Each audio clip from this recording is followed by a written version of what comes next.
Fire signs, tignan po natin kung ano yung mensahe para sa iyo ngayong araw. Keep in mind po na ito ay general reading lamang, so hindi po lahat ay makaka-relate, so be open-minded. Sa mga hindi pa po nakasubscribe dito sa ating channel, please subscribe na po kayo and palike na din po ng ating video. At sa mga nais po mag-avail ng ating private readings, Lucky Stones and Amulet, ay more on evil eye nga lang po pala yung available natin ngayon.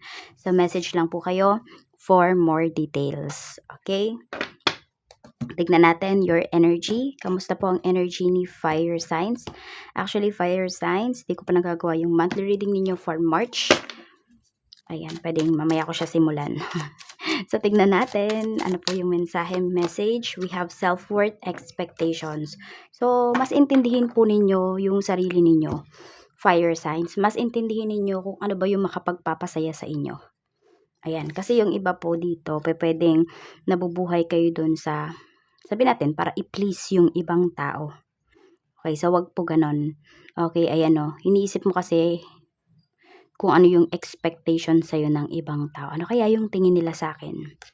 Diba? Kapag ganun kasi lagi, or pag ganun yung, diba, dun mo nafe-feel na meron kang silbi, diba, kapag kunwari napupuri ka nila, mahihirapan ka. Parang alam mo yung hindi ka talaga magiging masaya. So, ngayong araw na ito, unti-unti, mag-detach ka from that emotions, from that kaisipan mo, okay? Or yung mga, yun, ikaw din mismo, nag-expect ka na din dun sa mga tao na magustuhan ka nila, parang ganyan. Hindi lahat sa inyo ganyan, pero mayroon. Okay, so pwedeng kung sino man yung mga nandito sa stage na to ng life po ninyo, maaaring hindi pa kayo awakened. Yung iba po sa inyo is, sabihin natin, hindi pa kayo nag-e-evolve. So, let go nyo yung mga expectations na yan. Or sabihin natin yung pagpapahalaga nyo sa sarili ninyo ay binebase po ninyo sa kung ano yung tingin sa inyo ng ibang tao. Tignan natin pagdating sa pamilya, kamusta ang energy ngayong araw na ito. Pagdating sa pamilya, sa bahay, kamusta po? So, we have, ayan, number 34. So, pagdating naman po dito sa bahay, may mga, sabihin natin, may mga tinitimbang na desisyon. Okay? So, hindi ko alam kung meron ba sa family members mo may business, or for some of you, pwedeng ito ay family business, or gustong mag-try ng family mo or mag-start ng family mo ng business. So, yung iba po sa inyo, fire signs, pwede na sobrang supported nyo po ito. And ang nakikita ko rin dito, maaring kayo to, nagpaplano kayo ng family mo in terms dito sa inyong mga gagawin. So, nagkakaisa talaga kayo. Maaring meron kayong kanya-kanyang opinion, okay? Pero, mapupunta pa rin kayo doon sa isang desisyon. Ayan po. Tignan natin, pagdating naman sa mga kaibigan mo, kamusta ngayong araw na ito? So, pagdating naman sa mga kaibigan, pwede po na may ikakasal, or pwede po na meron kang kaibigan na may binibenta na something, tapos ikaw naman dito ay, sabihin natin, pwedeng mangungumisyon doon, pwedeng property yung binibenta, pwede rin naman, ayan, kung meron siyang piggery, ganun, baka nagpapahanap siya ng buyer, something like that. So, meron ka pong makukuha dito. So, nandun din talaga na pinagkakatiwalaan ka ng friend mo na ito. Ayan. So, parang give and take lang kayo dito. Kung ikaw, fire signs, may negosyo at may negosyo din yung kaibigan mo, so nagtutulungan po kayo dito. Okay, so sabi ko nga, give and take kayo dito ng friends mo. And marami po sa inyo, pwedeng yung mga kaibigan ninyo ay talaga namang mga business-minded people, or pwedeng nagbi-business talaga sila. Tignan natin pagdating sa, ayan, pagdating naman sa love life. Sa love life naman, madaming obstacles, okay? So, pwedeng maraming tutol dito sa relationship ninyo. Kung kayo po ay single, maaaring nasa 32 years old na yung iba sa inyo, still single pa rin kayo. So, yes, meron dito delayed, late marriage for some of you.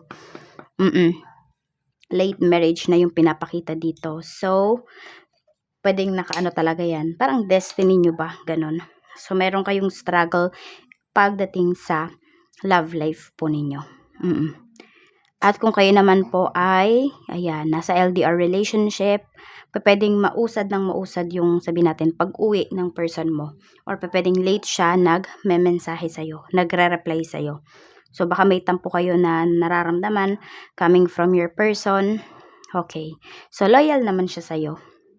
Talagang kung sinasabi niya na busy siya sa trabaho, is busy talaga siya. Kaya huwag kayong magtatampo, 'yan. I mean, okey lang naman palang magtampo, pero sabihin natin yung huwag kayong magagalit pa sa person ninyo. Kasi ginagawa lang niya yung trabaho niya at hindi naman niya puwedeng pabayaan yung work niya doon, lalo na kung ang goals niya dito ay makauwi agad at 'di ba, makasama ka. Yung iba nga dito puwedeng nakikita ko puwedeng for good, so puwedeng yun yung inaasikaso ng person mo. Kaya din ito, meron din ako nakikita dito na pupuwede po na iisa pa ng kontrata, and after that pupuwedeng mapag-usapan niyo na talaga or mapagdesisyonan niyo na ng person mo, ng asawa mo na last na yun talaga, na for good na after that contract. Tingnan po natin pagdating naman sa kaperahan. Ayan, sa kaperahan naman po ni fire sign, spirit guide, kamusta po ngayong araw na ito? So we have naman po number 48. So medyo mag-ingat kayo sa pera. Actually, yung iba sa inyo pwedeng may malaking cash kayo na hawak ngayon. So talaga naman pong mag-ingat, okay? Some of you, ito. Hindi ko alam kung mananalo yung iba sa inyo. Mahilig ba kayong tumaya sa kung saan-saan fire sign? So malaki po yung chance ninyo na manalo ngayong araw na ito. Ang ganda po ng energy ninyo.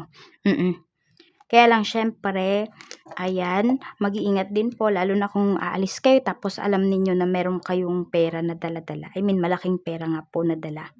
Okay? So, tignan natin. Spirit guide, some of you pwedeng around 30 to 40. Something like that, yung dala-dala ninyong pera or yung hawak ninyong pera ngayon. Tignan po natin pagdating naman, spirit guide, sa career. Sa career, we have number 11. So, sa career mo, maganda yung energy ngayong araw na ito. Kaya lang kasi, merong tao po na pwedeng naiingkit sa'yo at ka-close mo ito sa trabaho, fire signs. Okay? So, if meron ka mga achievements, meron ka mga awards na nakukuha or papuri dyan sa trabaho, naiingkit yung tao na to. Nako, hindi mo na siya dapat talaga pagkatiwalaan. Some of you may pumapasok sa isipan ninyo kung sino yung tao na to. Yes, di po kayo nagkakamali. Yan yung tao na yon. Okay, so mag-iingat po kayo.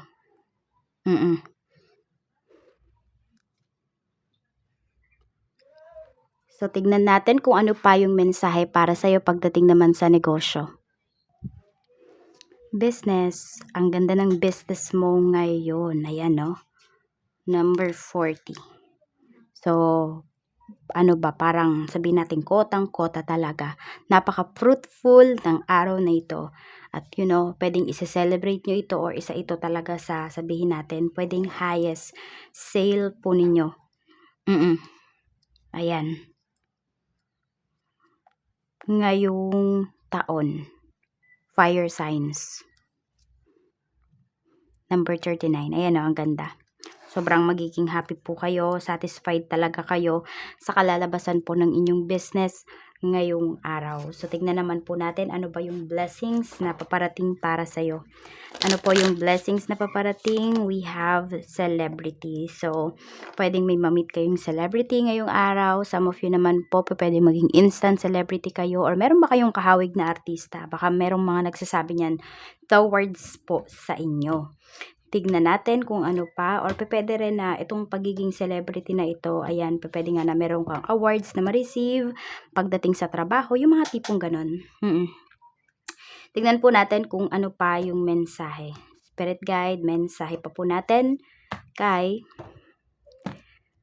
fire sign. So, we have job. Ayan po. So, pwede nga sa trabaho ito. Pwedeng magiging sikat kayo. Yung pangalan po ninyo talagang bumabango siya. Fire signs. Tignan natin kung ano pa yung mensahe. At kung kayo naman po ay nag-a-apply ng trabaho, pwedeng pag-agawan pa kayo dito. Okay, sinasabi lang po sa inyo dito ni Universe or just a reminder, wag basta-basta magtitiwala. Okay? At kung meron man po kayo daw mga nalalaman, tahimik na lamang, okay? So, hindi lahat ng nalalaman mo, hindi lahat ng alam mo, fire signs ay pwede mong sabihin sa ibang tao. So, yan. Alam naman natin na may mga tao dito na gusto mo silang tulungan, pero kasi, yan. ano lang daw dito, hinay-hinay ka lang sa pagsasabi ng mga nalalaman mo. Kasi some of them po pwedeng, maano ba, magamit against you. Ayan po, nakaharang na naman si Dimitri. Maraming salamat po sa walang sawang pagsuporta ninyo dito sa aking channel. Mag-ingat po kayo always. More blessings to come. Bye-bye!